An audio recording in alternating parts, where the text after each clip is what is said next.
可惜呀。好像毛生态。 Assalamualaikum, halo teman-teman, apa kabar kalian semua? Semoga baik-baik saja ya. Kali ini kita akan membahas sebuah film yang menceritakan tentang pertarungan antara sekumpulan dewa dan makhluk lainnya dengan kekuatan mereka masing-masing. Namun sebelum kita masuk ke alur ceritanya, jika kalian tidak keberatan, silakan like, komen, subscribe, dan nyalakan lonceng notifikasinya agar channel ini dapat terus berkembang.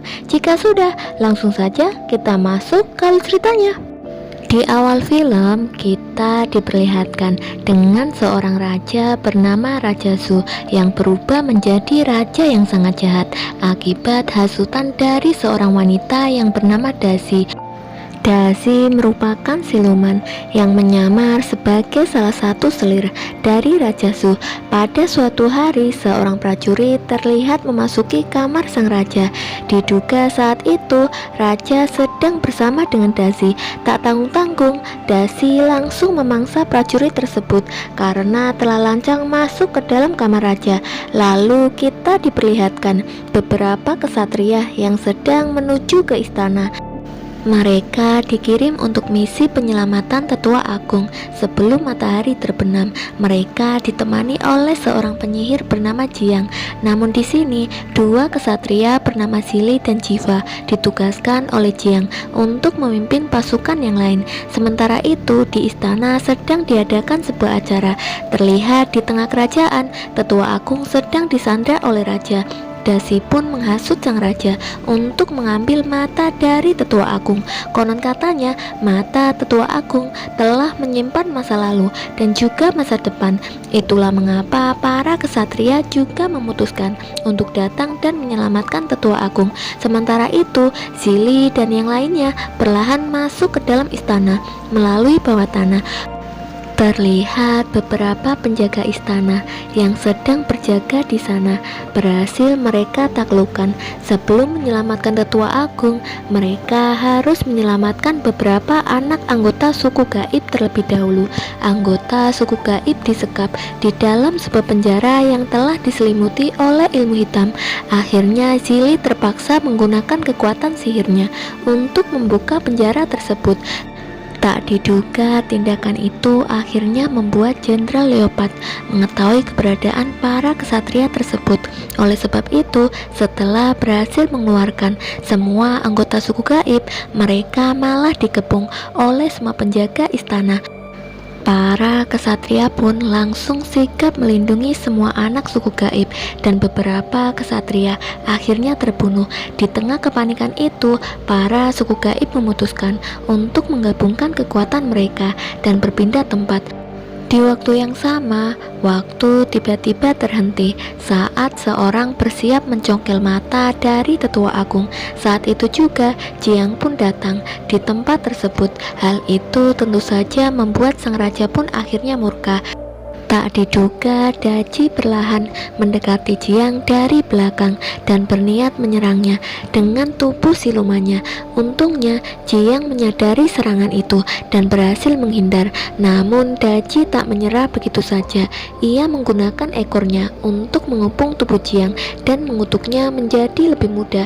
Hal itu pun membuat waktu kembali berputar. Semua orang yang berada di sana sangat ketakutan melihat ekor dari Daji. Akhirnya tetua agung pun terpaksa mencongkel salah satu matanya untuk diberikan kepada Daji agar Jiang bisa dibebaskan kembali.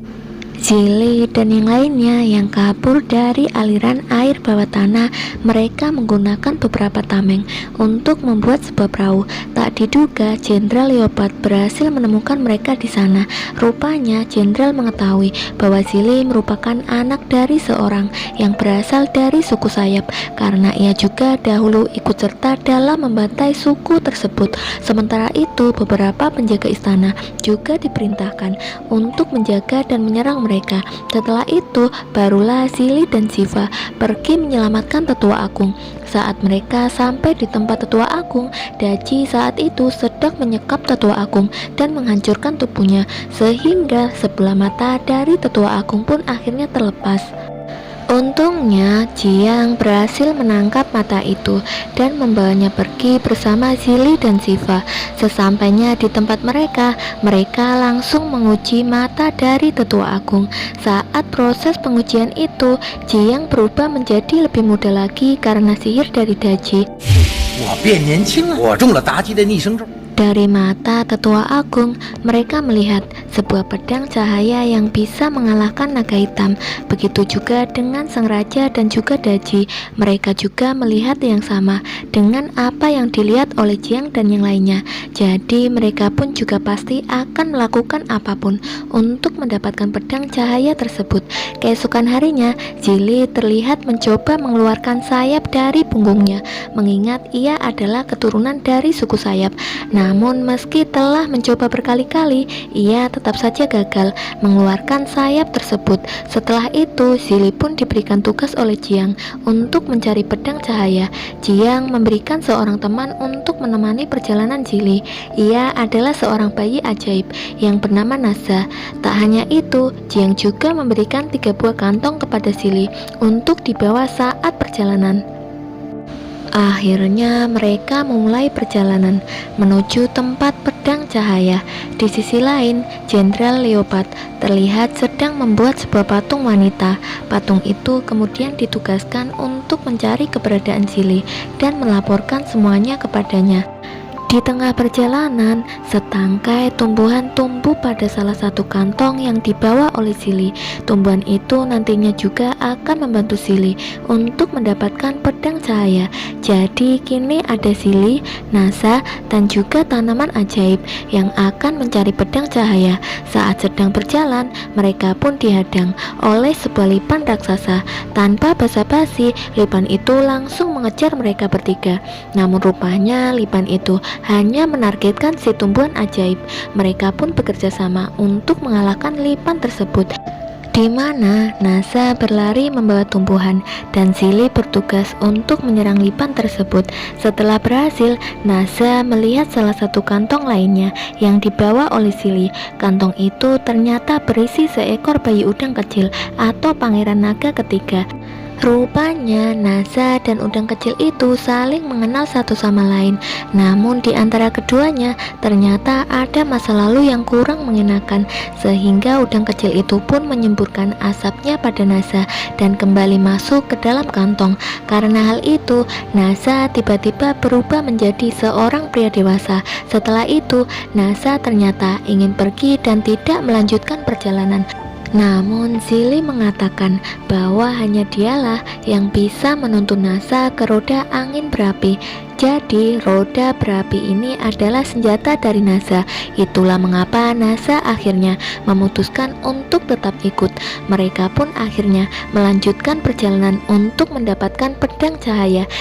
Di tengah perjalanan, mereka melihat sebuah gurun yang sangat luas dan sebuah istana. Di tengah-tengah istana itu terdapat seorang pria misterius yang tengah mengendalikan tanah. Nasa yang nakal berniat untuk mengambil sebuah kunci milik pria tersebut. Akhirnya pria itu pun menyerang mereka dengan kekuatan pengendali tanah. Zili dan Nasa bersatu untuk menyerang pria tersebut. Tak diduga pria itu ternyata adalah seseorang yang bernama Jian. Ia terobsesi oleh kutukan sang rubah. Zili pun meminta bantuannya untuk melawan siluman naga hitam yang akan menyerangnya. Ia pun memberikan kantong terakhirnya kepada Jian. Ternyata kantong tersebut berisi seekor anjing langit milik Jian sendiri. Jian pun pergi untuk mencari baju emasnya dan Zili pun berpesan agar nanti mereka bisa bertemu kembali di sini. Kini Zili, Nasa, dan tumbuhan ajaib pun melanjutkan perjalanan mereka selanjutnya. Mereka harus mencari sebuah perahu portable yang bisa membawa mereka kemanapun. Di tengah pencarian itu, Zili dan Nasa pun memilih untuk berpencar. Zili bertemu dengan seorang gadis cantik dan gadis itu memperkenalkan dirinya sebagai Kupu Biru. Kupu Biru adalah wanita buatan Jenderal Leopard untuk memantau Zili. Setelah itu, Silly pun bertemu dengan seorang penyihir. Di dalam tenda, penyihir itu pun menghipnotis Silly sampai Silly pun terlarut dalam angannya. Untungnya, tumbuhan ajaib berhasil menyadarkan Silly kembali. Silly dan kupu biru pun diserang oleh penyihir itu. Beruntung, mereka berhasil mendapatkan perahu portable. Akhirnya mereka pun berhasil melarikan diri bersama dengan Nasa. Di tengah lautan, Nasa seperti curiga kepada kupu biru karena ia merasa bahwa kupu biru adalah seorang suruhan. Namun udang kecil kembali muncul dan mengeluarkan uapnya yang membuat Nasa kembali berubah menjadi bayi. Sepanjang perjalanan, Cili dan kupu biru terus berbincang tentang banyak hal. Rupanya keduanya telah jatuh hati satu sama lain. Saat matahari mulai terbit, tiba-tiba Jenderal Leopard mengambil seluruh ingatan dari kupu biru. Hal itu membuat kupu biru pingsan seketika. Namun saat terbangun, si kupu biru ternyata masih mengingat semuanya. Saat itu juga udang kecil begitu bahagia karena sebentar lagi mereka akan tiba di rumah ayahnya. Raja Naga pun memerintahkan seekor gurita untuk membawa anaknya dan juga Nasa ke dasar laut. Tepat setelah udang kecil dan Nasa dibawa, perahu portable itu tiba-tiba bergerak terbang. Sementara itu di bawah laut, Nasa disekap oleh Raja Laut. Tanpa basa-basi, Nasa langsung meminta roda apinya kepada raja tersebut. Nasa yang nakal ternyata menelan si udang kecil dan membuat sang raja murka. Ia pun memerintahkan semua pasukannya untuk menangkap Nasa dan membelah perutnya. Namun walaupun hanya bayi kecil, Nasa juga memiliki kekuatan dan kelincahan yang luar biasa. Ia bisa menyemburkan air kencingnya dengan sangat deras dan juga kentutnya bisa menjadi bom yang sangat dahsyat. Dengan kekuatannya itu, Nasa pun mampu dengan mudah mengalahkan raja dan semua bawahannya. Akhirnya Nasa berhasil mendapatkan roda apinya kembali. Setelah mendapatkan roda angin berapinya, Nasa pun kembali berubah menjadi dewasa dan mengembalikan udang kecil pada sang raja, dan ia pun akhirnya pergi dari tempat tersebut. Di waktu yang sama, perahu portable membawa Silly dan yang lainnya ke sebuah tempat di atas langit. Tempat itu ternyata adalah tempat kelahiran Silly, yaitu kediaman suku sayap yang sudah punah. Dengan kekuatan sihirnya, Silly menyatukan figura burung matahari dan keluarlah pedang cahaya itu. Tak diduga, Jenderal Leopard ternyata juga sudah sampai di tempat tersebut. Jenderal membawa banyak pasukan untuk menghentikan Silly agar ia tidak bisa mendapatkan pedang cahaya tersebut. Awalnya Silly berusaha untuk melawan, namun apa daya pasukan yang dibawa terlalu banyak sehingga Silly pun berhasil ditangkap dan diikat. Kemudian kupu biru memohon kepada jenderal untuk tidak membunuh Silly dan sebagai gantinya ia akan mengambilkan pedang cahaya untuknya. Meski kupu biru tahu bahwa nyawanya yang akan menjadi taruhannya, namun kupu biru tetap melakukan hal itu. Saat pedang itu ditarik, ledakan pun akhirnya terjadi. Silly pun terpental dan langsung menyelamatkan kupu biru dengan sayapnya yang tiba-tiba keluar dari punggungnya. Dengan sayap itu, Silly pun bisa terbang dan membawa kupu biru. Kupu biru yang berada di pelukannya sekarang telah sekarat. Di ambang kematiannya itu, kupu biru pun mengungkapkan bahwa ia sangat ingin melihat matahari terbenam. Tanpa lama-lama, Silly pun langsung terbang dan membawa kupu biru untuk pergi melihat matahari terbenam. Setelah itu, kupu biru pun berubah menjadi boneka kayu. Kemudian Silly pun mengambil pedang cahaya yang di tangan kupu biru dan pergi ke Siki. Di perjalanan menuju Siki, Silly pun bertemu dengan Nasa dan juga Yang Jihan. Terlihat Raja Su dan pasukannya sudah sampai dan bersiap untuk menyerang Siki.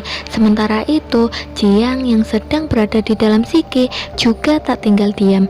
Jiang pun menggunakan sihirnya untuk menahan raja dan pasukannya. Seiring dengan kutukannya yang menjadi lebih mudah, maka kekuatan Jiang juga ikut menurun. Sehingga Jenderal Ji pun akhirnya berhadapan dengan Jenderal Leopard. Saat keduanya bertarung dan terjatuh dari atas tebing, Ji pun berhasil sampai dan terbang menyelamatkan Jenderal Ji. Ji pun menyerahkan pedang cahaya kepada Jenderal Ji. Sementara itu, Jenderal Leopard yang terjatuh dari tebing kemudian diubah oleh Daji menjadi Laksamana abadi yang sangat besar. Kemudian, Zili dan yang lainnya pun bertemu dengan Jiang yang diselamatkan oleh anjing milik Yang Jian. Mereka pun akhirnya bergabung untuk melawan Jenderal Leopard yang sangat kuat. Karena tubuh Jenderal Leopard sangat besar dan kuat, Jenderal Leopard menjadi sangat sulit untuk dikalahkan. Bahkan Jenderal Ji terbunuh dalam peperangan itu. Akhirnya Jenderal Ji pun menyerahkan pedang cahaya itu kepada anaknya, yaitu Jiva. Jenderal Ji meminta Jiva untuk pergi membawa pedang cahaya menuju mata air kehidupan. Sesampainya di sana, tumbuhan ajaib mengatakan kepada Jiva bahwa Guru Jiang telah dibawa oleh Daji. Kemudian Jenderal Leopard pun datang ke tempat itu untuk menghalangi Jiva. Namun dengan bantuan Zili dan yang lainnya, Jiva akhirnya berhasil masuk ke dalam mata air kehidupan. Tak lama kemudian, Jiva keluar dari mata air kehidupan dengan tubuhnya dan pedang cahaya yang bersinar sangat terang. Jiva pun mengayunkan pedang cahaya itu dan membelah tubuh Jenderal Leopard. Setelah itu, Jiva dan yang lainnya kembali ke istana dan membawa istana itu menuju Shiki. Sementara di istana Raja Zhou, terlihat Raja Zhou dan Daji sedang membawa Guru Jiang yang sekarang telah berubah menjadi bayi. Terlihat bahwa Raja Zhou tertawa sangat bahagia karena telah menangkap Guru Jiang, dan film pun akhirnya selesai. Terima kasih buat kalian yang sudah menonton. Tonton juga video berikutnya ya.拜拜。我有黑龙神。